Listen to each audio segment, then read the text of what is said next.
Hello everyone, स्वागत आप सभी का टॉपर स्ट्रैंड चैनल में। इस वीडियो में आज हम पढ़ेंगे हिंदी का नेक्स्ट टॉपिक अलंकार क्या होते हैं, अलंकार के भेद कौन कौन से होते हैं। ओके, तो देखिए समझते हैं। एक क्वेश्चन जो है, क्योंकि अलंकार से हर एक एग्जाम में पूछा जाता है, मीन्स जिस भी एग्जाम में हिंदी आती है वहां पे आपको अलंकार से रिलेटेड क्वेश्चन जरूर मिलेगा। तो देखते हैं, चलिए सबसे पहले हम डेफिनेशन की बात करते हैं कि अलंकार होती क्या है, अलंकार किसे कहते हैं। तो देखिए, जो काव्य की सौंदर्य को बढ़ाते हैं उनको हम अलंकार बोलते हैं। काव्य का सौंदर्य बढ़ाने वाले, काव्य का सौंदर्य बढ़ाने वाले चमत्कार को क्या कहा जाता है? अलंकार कहा जाता है। ठीक है, फॉर एग्जाम्पल मैंने एक लिखा, जैसे मैंने लिखा तरनी तनुजा तट तमाल तरुवर बहुछाए। ठीक है, इस तरीके की जो लैंग्वेज है हम कहाँ यूज करते हैं? काव्य में, जो कविताएं वगैरह लिखी जाती है। तो देखिए, अगर आप इसमें देखेंगे तो शब्दों को इस तरीके से लिखा गया है कि भाषा में क्या हो, चमत्कार उत्पन्न हो। ठीक है, अगर फर्स्ट हम देखेंगे तो तय की आवृत्ति जो है वो क्या हो रही है? बार बार हो रही है।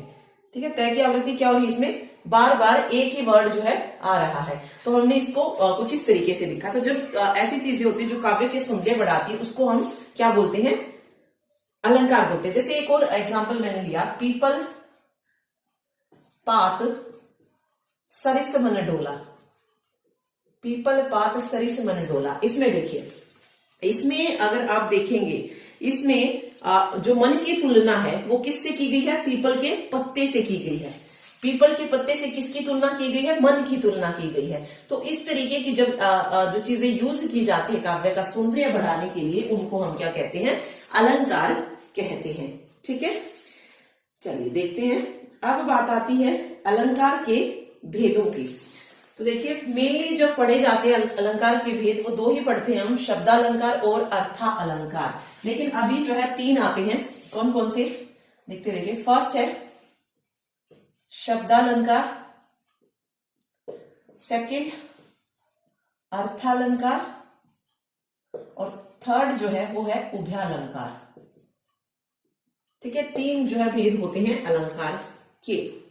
देखिए, डेफिनेशन क्या होगी? शब्दालंकार क्या होती है? जहां शब्दों में चमत्कार उत्पन्न करके काव्य को सजाया जाता है, वहां पर क्या होता है?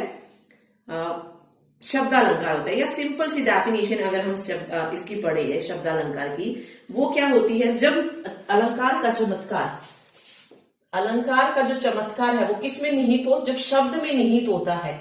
ठीक है, जब शब्द में निहित होता है उसको शब्दालंकार बोलते हैं।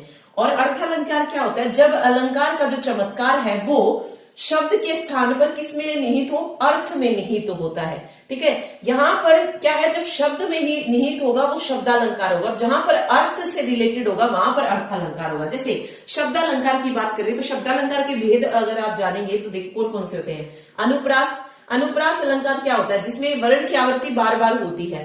ठीक है, वही अनुप्रास अलंकार होता है। तो ऑब्वियस है उसमें हम सिर्फ शब्द पे ध्यान दे रहे, ना कि अर्थ पे। ठीक है, सेम अनुप्रास हो गया, या यमक हो गया, श्लेष हो गया। इनमें हम ना जैसे श्लेष है उसमें चिपका हुआ होता है अर्थ एक ही शब्द से, तो उसमें भी हम शब्द को देखते हैं। तो ये शब्द अलंकार हो जाएंगे, जिसमें शब्द के कारण क्या होती है? सौंदर्य उत्पन्न होता है। और अर्थालंकार में क्या होता है? अलंकार का जो चमत्कार है वो अर्थ पर, अर्थ से रिलेटेड होता है। अब इनके टाइप जब हम पढ़ेंगे तो वो और ज्यादा क्लियर होगा कि बात क्या कही जा रही है। अर्थालंकार के अगर हम टाइप देखें तो कौन कौन से होते हैं? उपमा अलंकार, उत्प्रेक्षा अलंकार, रूपक अलंकार। ठीक है, ये सारे क्या है? अर्थालंकार है। एक फिर आता है उभयालंकार। उभयालंकार की डेफिनेशन क्या होती है? जहां अलंकार का चमत्कार उसके शब्द और अर्थ दोनों में जब पाया जाता है, शब्द और अर्थ दोनों में जब चमत्कार पाया जाए, उसे हम उभयालंकार बोलेंगे। ठीक है, उसको क्या बोला जाएगा? उभयालंकार। ठीक है, श्लेष अलंकार जो है ये इसको आप जो है उभयालंकार की श्रेणी में डाल सकते हैं। शब्द के आधार पर शब्द अगर देखें तो वो श्लेष में जाता है, मतलब श्लेष को हम शब्दालंकार बोल सकते हैं, और अर्थ के आधार पर हम उसको क्या बोल सकते हैं? उभयालंकार जो है बोल सकते हैं। क्योंकि मैंने आपको बताया श्लेष में क्या होता है? एक ही वर्ड से एक ही शब्द से 2 अर्थ जो है चिपके होते हैं। तो मीन्स अगर अर्थ के बेस पर देखेंगे हम उसे, तो हम उसे उभय अलंकार भी बोल सकते हैं, क्योंकि उस शब्द भी रिलेटेड है और अर्थ भी। तो श्लेष अलंकार को हम उभय अलंकार भी बोलते हैं। चलिए अब वन बाय वन इसको डिस्कस करते हैं। सबसे पहले हम पढ़ रहे हैं शब्दालंकार। ओके, शब्दालंकार की डेफिनेशन हमने पढ़ ली है। तो शब्दालंकार का जो सबसे पहला टाइप है वो कौन सा है? अनुप्रास अलंकार। अनुप्रास अलंकार। अनुप्रास अलंकार की पहचान क्या है? इसमें वर्ण की आवृत्ति जो है वो बार बार होती है, एक से अधिक बार हो जब होती है, जहां पर वाक्य में क्या हो, एक ही वर्ण की आवृत्ति बार बार हो या एक से अधिक बार हो, वहां पर अनुप्रास अलंकार होता है। ठीक है, जैसे एग्जाम्पल देखिए, चारु चंद्र की चंचल किरणें, चारु चंद्र की चंचल किरणें खेल रही थी जल थल में, खेल रही थी जल थल में। अब यहां पे पूछा जाए तो यहां पे अगर आप देखेंगे तो च बार बार आ रहा है, तो यहां पे क्या हो जाएगा? अनुप्रास अलंकार, क्योंकि वर्ण की आवृत्ति जो है वो बार बार हो रही है। ठीक है, ये चीज आप याद रखिएगा। चलिए आगे देखिए, नेक्स्ट जो अलंकार होता है वो होता है यमक अलंकार। यमक अलंकार, यमक अलंकार की डेफिनेशन क्या होती है? जहां एक शब्द एक से अधिक बार आए, यानी कि एक शब्द की आवृत्ति जब एक से ज्यादा बार होती है, वहां पर यमक। यहां पर क्या था? वर्ण की आवृत्ति, और यहां पर क्या है? शब्द की आवृत्ति। जैसे एग्जाम्पल ले लेते हैं, काली घटा का घमंड घटा, काली घटा का घमंड घटा। अब यहां पर अगर आप देखेंगे तो घटा 2 बार आया है, ठीक है, बट एक चीज इसमें याद रखिएगा, वर्ड चाहे वो शब्द कितनी बार आया है, एक से ज्यादा बार आया है, लेकिन हर बार उसका जो अर्थ होगा वो डिफरेंट होगा, वो अलग होगा। ठीक है, जैसे यहां पे लिखा मैंने काली घटा का घमंड घटा, तो किसकी आवृत्ति हुई है? घटा की आवृत्ति हुई है, और दोनों जगह जो है उसका अलग अलग मीनिंग है। ठीक है, यहां पर अगर आप देखेंगे काली घटा मीन्स काले बादल, घटा मीन्स काले बादल की बात हो रही है। घमंड घटा का मतलब क्या है? घटना या कम होना। काली घटा का घमंड घटा, यहां पे ये कहा गया है कि जो काले बादल हैं उनका जो घमंड है वो कम हो गया है। ओके, तो ये उस घटने से रिलेटेड है और ये घटा बादल से रिलेटेड है। तो वर्ड सेम था लेकिन मीनिंग जो है दोनों का अलग हो गया है, तो इसे हम क्या बोलेंगे? यमक अलंकार बोलेंगे। ठीक है, ओके, चलिए नेक्स्ट देखते हैं। तीसरा टाइप इसका श्लेष अलंकार।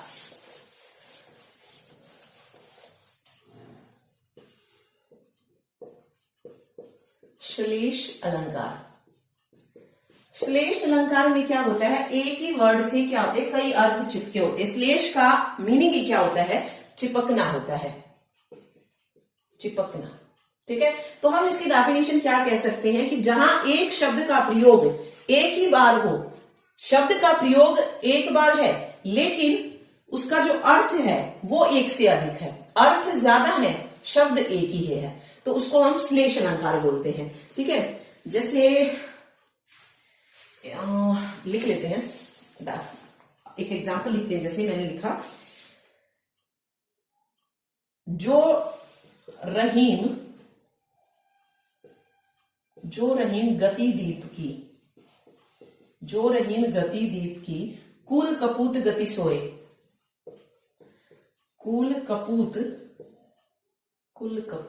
कपूत आएगा, गति सोए। ठीक है, बारे उजियारो करे, बारे उजियारो करे, बढ़े अंधेरो होए, बढ़े अंधेरो होए। ये क्या है? इसमें श्लेष अलंकार है। ओके, तो इसमें अगर आप वर्ड्स देखेंगे, बारे और बढ़े, इनका जो है एक ही बार प्रयोग हुआ है लेकिन इनके जो अर्थ होते हैं वो एक से ज्यादा होते हैं। ठीक है, इनके जो अर्थ होते हैं वो एक से ज्यादा, यानी कि आप कह सकते हैं कि इन शब्दों के क्या निकलते हैं? 2 अर्थ निकलते हैं। क्या निकलते हैं? 2 अर्थ जो है निकलते हैं। ठीक है, जैसे बारे शब्द का अगर मतलब देखिए तो बारे जो है इसका मतलब जलाने से भी होता है और छोटा होने पर भी होता है। और बढ़े का मतलब क्या है, यहां पर बढ़े अंधेरों होय, मीन्स बुझने पर भी है कि बुझने पर अंधेरा हो जाए, और बढ़े का मतलब यहां पर किससे है, बढ़ा होने पर भी है। बढ़ा मतलब कोई चीज जब हम बढ़ा देते हैं, बढ़ा होने पर भी है। ओके, तो मीन्स इस वर्ड के हम दो मीनिंग है, लेकिन यहाँ पर जो मीनिंग यूज किया गया है वो क्या है, बुझने पर अंधेरा होए। बारे की भी यहाँ पे दो है, बारे मीन्स जलाना, अगर कोई चीज जल रही है तो उजियारा करेगी, और वो बंद हो गई है तो वो अंधेरा करेगी। बढ़े मीन्स बुझाने। तो दो दो वर्ड्स के मीनिंग जब निकलेंगे, मतलब एक ही शब्द के जब दो मीनिंग निकलेंगे, उसको हम श्लेष अलंकार बोलते हैं। ठीक है, चलिए अब बात आती है अर्थालंकार की। अर्थालंकार में क्या पढ़ा था हमने, जब अर्थ के कारण चमत्कार उत्पन्न होगा। अभी तक हम शब्द के कारण पढ़ रहे थे, ठीक है। अब जो है सेकंड हम पढ़ रहे हैं अर्थालंकार, जिसमें सबसे पहला जो टाइप आता है वो आता है उपमा अलंकार का। उपमा अलंकार, उपमा अलंकार क्या होता है, देखिए, जहां किसी एक व्यक्ति या वस्तु के समान गुण धर्म को लेकर तुलना की जाए, वहां पर क्या होता है, उपमा अलंकार होता है। मीन्स जहां पर भी कंपेयर की बात आएगी, उपमेय उपमान पढ़ा है ना, उपमेय उपमान इससे पहले वाले में भी हमने पढ़ा था। समास में जब हम यूज करते हैं उपमेय उपमान, तो मैंने बताया था वहां पे जब कंपेयर किया जाता है किसी चीज को किसी से, वहां पर उपमेय उपमान पाया जाता है। तो सेम उपमा अलंकार जो है ये होता है।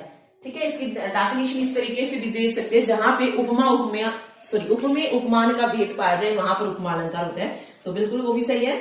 ठीक है, और इसके अलावा और क्या हो सकती है, जहां किसी एक व्यक्ति या वस्तु के समान गुण धर्म को लेकर तुलना की जाएगी, वहां पर क्या होगा, उपमा अलंकार होगा। जैसे काजल की रेखा,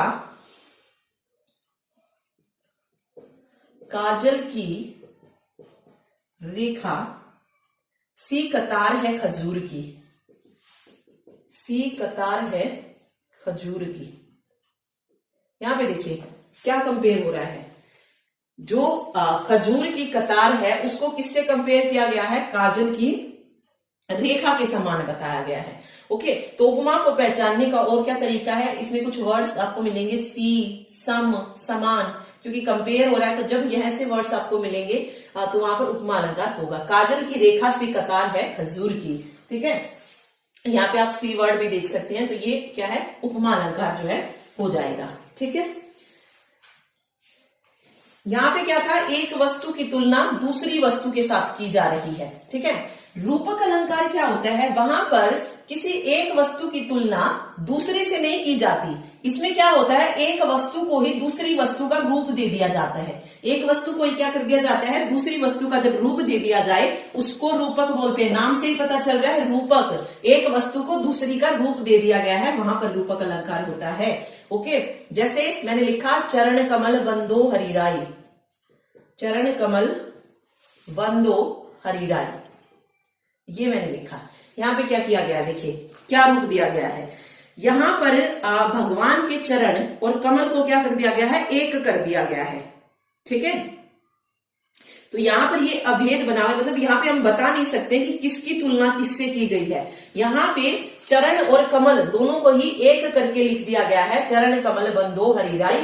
ये क्या हो जाएगा, रूपक अलंकार। जहां पे हम नहीं बता पाते हैं कि कंपेयर किसमें कर रहे हैं, हम किसका किससे कर रहे हैं, उसको हम रूपक अलंकार बोलते हैं। ठीक, ओके, चलिए अब बात आती है, अगला जो अर्थालंकार है वो है उत्प्रेक्षा अलंकार। उत्प्रेक्षा अलंकार, उत्प्रेक्षा अलंकार की डेफिनेशन देखिए क्या बनेगी। उत्प्रेक्षा अलंकार में क्या होता है, जहां पर एक वस्तु में दूसरी वस्तु की संभावना या कल्पना की जाए, वहां पर उत्प्रेक्षा अलंकार होता है। ठीक है, क्या कहा गया है, जहां एक वस्तु में दूसरी वस्तु की संभावना या कल्पना की जाए, वहां पर उत्प्रेक्षा अलंकार होता है। इसको पहचानने का क्या तरीका होता है, इसमें आपको क्या मिलेंगे, कुछ वर्ड्स होते हैं, जैसे मनु मानो, मनु मानो, जनु जानो, ये जो वर्ड्स आते हैं वहां पर क्या होता है, उत्प्रेक्षा अलंकार होता है। ओके, चलिए एग्जाम्पल ले लेते हैं। एग्जाम्पल उस काल मारे क्रोध के, उस काल मारे क्रोध के, तन कांपने उसका लगा, तन कांपने उसका लगा, मानो मानो हवा के वेग से, हवा के वेग से सोता हुआ सागर जगा, सोता हुआ सागर जगा। इसमें देखिए अब मनु मानो जनु जानो, जब भी इस तरीके का कुछ आएगा क्या कहेंगे उसे? उत्प्रेक्षा अलंकार। ठीक है,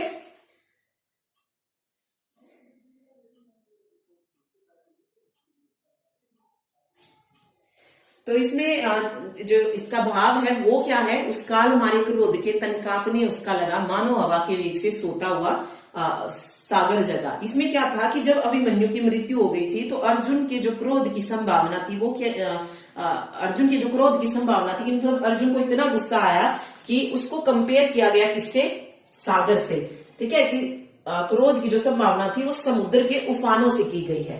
ठीक है, तो वो संभावना बताई गई है कि उस वक्त उसको इतना गुस्सा जो था आया होगा जब अभिमन्यु की मृत्यु हुई थी। ओके, तो जब भी कुछ इस तरीके से एक वस्तु में जब दूसरी वस्तु की संभावना या कल्पना की जाती है उसको हम उत्प्रेक्षा बोलते हैं। बाकी अगर मानो तो है ही, फिर तो आप इजीली बता ही सकते हैं, बट क्या होता है ना समटाइम कुछ ऐसी लाइन्स भी दे देते हैं जिसमें मनु मानो जनु जानो नहीं आता है। ठीक है, तब इसलिए डेफिनेशन भी पता होनी चाहिए। कई बार जो है सीधा डेफिनेशन से भी क्वेश्चन पूछ सकते हैं। ठीक है, तो ये था उत्प्रेक्षा अलंकार। उसके बाद इसी में आता है अतिशोक्ति अलंकार। अगला है अतिशोक्ति। अतिशोक्ति अलंकार की डेफिनेशन क्या है? देखिए, जहां पर किसी वस्तु या बात का वर्णन बहुत बढ़ा चढ़ाकर किया जाए। ठीक है, बहुत बढ़ा चढ़ाकर जब कोई बात की जाती है उसको हम अतिशोक्ति अलंकार बोलते हैं। जैसे हमने हमेशा एक ही एग्जाम्पल पढ़ा है अतिशोक्ति का, कौन सा? हनुमान की पूंछ में लग न पाई आग, लंका शिगरी जल गई,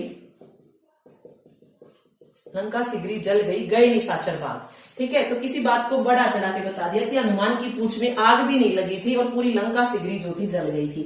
ओके, तो इस तरीके से जब किसी बात को बढ़ा चढ़ाकर कहा जाता है उसको हम अतिशोक्ति अलंकार कहते हैं। ठीक है, चलिए एक और होता है मानवीकरण अलंकार।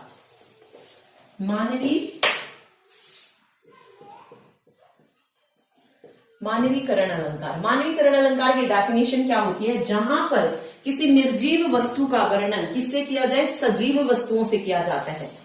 ठीक है, निर्जीव वस्तुओं का वर्णन किससे किया जा रहा है? सजीव वस्तुओं से किया जाता है, वहां पर मानवीकरण अलंकार जो है होता है। ठीक है, जैसे सागर के ऊपर नाच नाच करती है, सागर के ऊपर नाच नाच करती है। क्या कहा गया है यहाँ पे? लहरे मधुर गान। नाच नाच करती हैं, लहरे मधुर गान। तो यहां पर क्या दिखाया गया है? अब सागर की जो लहरें हैं ऑब्वियस है वो कैसी होती है? निर्जीव होती हैं, लेकिन उसका वर्णन किस तरीके से किया गया? सजीव, उसमें कि सागर के ऊपर नाच नाच करती है। तो यहाँ पे आप क्या कह सकते हैं कि जो समुद्र जल की लहरें हैं उनको क्या दिखाया गया? सजीव दिखाया गया है। ओके, उनका जो वर्णन है वो किस तरीके से किया गया है? मानव की तरीके से किया गया है, मानव की तरह जो है उसका वर्णन किया गया है। तो मीन्स यहाँ पे क्या हो जाएगा? मानवीय अलंकार। तो किसी निर्जीव को जब हम सजीव चीज की तरह दिखाते हैं उसको हम मानवीकरण अलंकार बोलते हैं। ठीक है, ओके, तो ये हो गया मानवीकरण। चलिए इसके बाद हम कुछ एग्जाम्पल ले लेते हैं जो कि एग्जाम में पूछे जाते हैं। मोस्ट इंपोर्टेंट अलंकार जो है देख लेते हैं कौन कौन से हैं। जैसे जो ज्यादातर पूछा जाता है, कनक कनक ते सो गुनी, कनक कनक ते सो गुनी, मादकता अधिकाय, मादकता अधिकाय।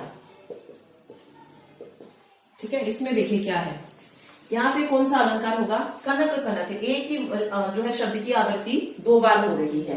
तो ऐसा कौन सा था, यमक अलंकार। ठीक है, जहां पे एक ही वर्ड की आवृत्ति जो है एक से ज्यादा बार होती है, लेकिन उसका जो अर्थ होता है वो हर बार क्या होता है, भिन्न होता है। एक और आता है यहां से, 3 बेर खाती थी 3 बेर खाती है, 3 बेर खाती थी 3 बेर खाती है। यहां पर भी क्या है, यमक अलंकार है। ठीक है, क्या कौन सा अलंकार है, यमक अलंकार है। ठीक, ओके, चलिए और देखते हैं। रघुकुल रीत सदा चली आई, रघुकुल रीत सदा चली आई। इसमें अगर आप देखेंगे तो वर्ण की आवृत्ति हो रही है, रे। तो यहां पे कौन सा अलंकार हो जाएगा, अनुप्रास हो जाएगा। रघुकुल रीत सदा चली आई, अनुप्रास अलंकार, प्राण जाए पर वचन ना जाए, आगे इस तरीके से। ठीक है, एक और आता है, बुंदेले हरबोलों के मुंह, हमने सुनी कहानी थी, खूब लड़ी मर्दानी, वह तो झांसी वाली रानी थी। ठीक है, बुंदेले हरबेलों के मुंह, तो इसमें कौन सा अलंकार है, इसमें भी अनुप्रास अलंकार होगा। ठीक, याद रखिए इसको। चलिए आगे देखते हैं, और जो पूछा जाता है एग्जाम में वो देखते हैं। रहीमन पानी राखिए, बिन पानी सब सून, ये भी बहुत आता है। रहीमन पानी राखिए, बिन पानी सब सून, पानी गए न उबरे, मोती मानस चून। ठीक है, तो यहां पर कौन सा हो जाएगा, श्लेष अलंकार हो जाएगा, क्योंकि यहाँ पे जो पानी शब्द यूज किया गया, रहीमन पानी राखिए, बिन पानी सब सून, तो यहाँ पर पानी शब्द जो है 3 अर्थों को प्रकट करता है इस कंप्लीट उसमें, एक चमक को, एक इज्जत को, और दूसरा जल को। ठीक है, तो 3 वर्ड जो है, मतलब एक ही शब्द से 3 अर्थ जो है चिपके हुए हैं। ठीक, इस तरीके से पेश श्लेष अलंकार हो जाएगा। ओके, चलिए आगे देखते हैं। और जैसे पूछा जाता है, मुख चंद्रमा के समान सुंदर है, मुख चंद्रमा के समान सुंदर है। यहाँ पे क्या बताया गया है, मुख की तुलना किससे की गई है, चंद्रमा के समान। समान भी आ गया, सी सम समान, ये जब वर्ड आते हैं तो कौन सा अलंकार होता है, उपमा अलंकार होता है। ठीक है, इसी तरीके से पीपर पात सरिस मन डोला, पीपर पात सरिस मन डोला, ये तो मैंने पहले ही बता दिया था आपको, शायद वही है। तो इसमें भी जो है पीपल के पत्ते से मन की तुलना की गई है, तो यहाँ पे भी कौन सा अलंकार, उपमा अलंकार हो जाएगा। ठीक है, ओके।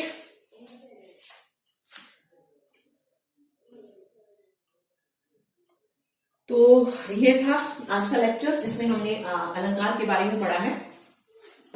ठीक है, अगर समझ आ जाए तो वीडियो को लाइक कर दीजिएगा। Thank you so much.